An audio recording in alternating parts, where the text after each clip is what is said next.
Here is a recap of the second episode of Marionetta. The first episode was all about introducing us to a new world full of magic and secrets. We got to know the tough as nails Julia and her adorable friend Kamille as they took us to a wild circus. But that wasn't all. The episode ended with a nail-biting cliffhanger when Kamille was caught by a circus member. What will happen next? Julia searches nervously for her friend, clueless about what happened. The worst part, time's ticking and the last bus is about to leave. In the middle of the haste, she meets up with an acrobat. I've never felt so stressed about a For bus. those who My read the last gosh. release, you must remember her. Ugh. Yes, she's the freckled headless acrobat Kamille saw before being captured. So, in a nutshell, she's bad news. As expected, she lies to Julia telling her she saw Kamille getting on the bus on her way home.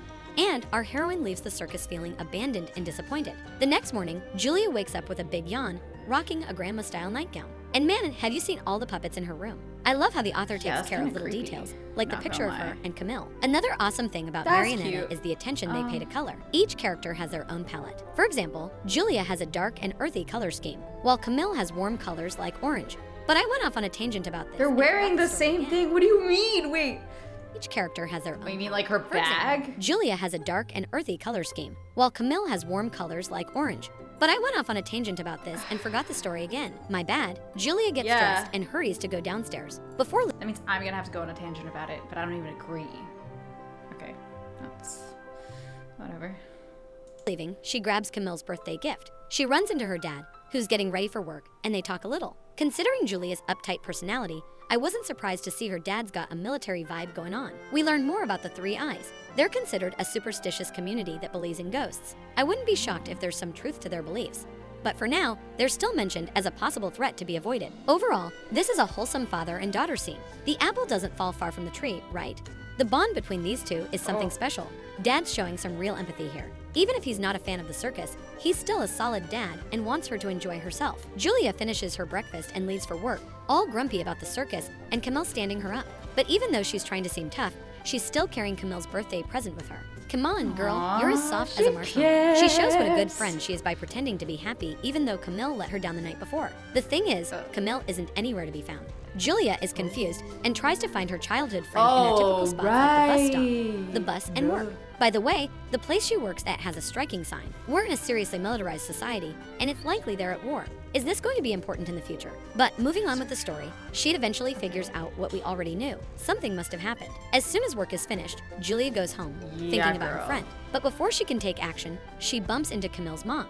This woman looks a lot like her daughter. After a small talk, we learn she's just as worried as we are and gives us some extra details. Apparently, Kamille was upset because she didn't want to get married when she turned 20. Ugh, let's pause here. Isn't she a little too young to be thinking about suitors? And this seems to be a typical thing around here. Well, we learned another new thing about this world. They're possibly at war and marry young. Not really my thing, if you ask me.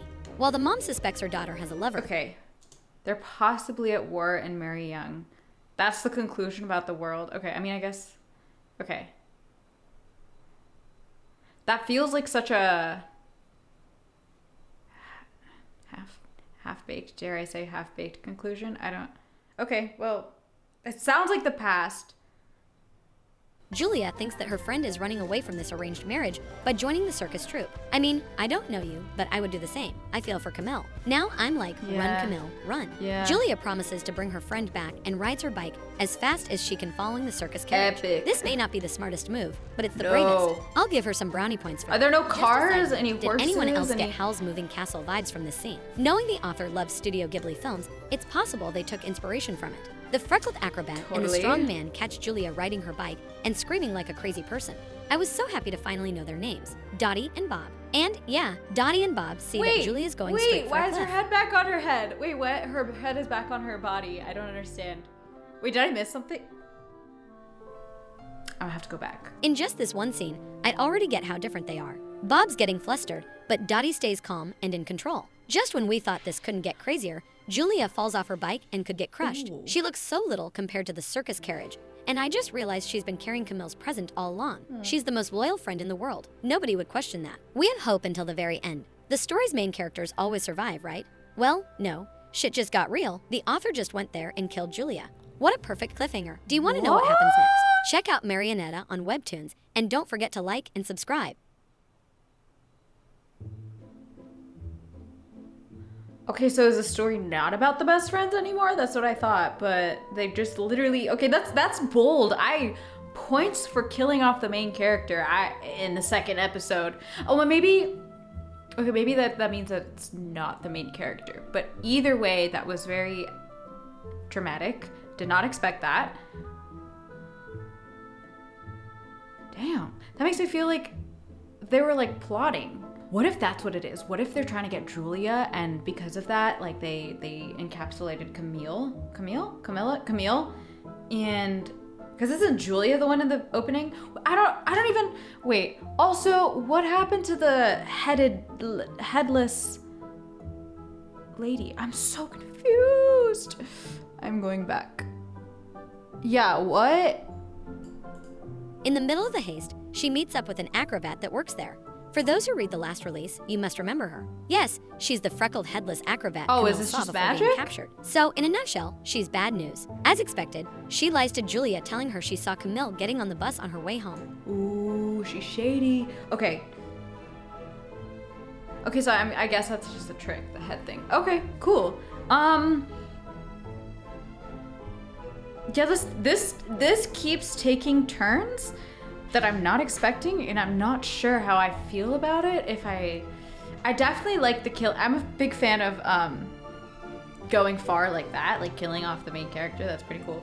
But I don't know if all of these twists and turns are. I mean, I guess I'm gonna find out. I have to watch episode 3, and I keep watching because right now it feels like they're just twists to be twists. Like, I can't believe this is the second episode. There's so much going on. And this is just watching a recap. I wonder how it differs. I'm gonna ask. I wonder how like the pacing differs, how the experience differs, because this is just like catastrophe after catastrophe. That's what it feels like in a recap. So I guess I'll find out. All right, well, that was my recap of episode 2 of Marionetta. Thanks for watching. Don't forget to like and subscribe for more content, and I'll be back with an episode 3 react very soon.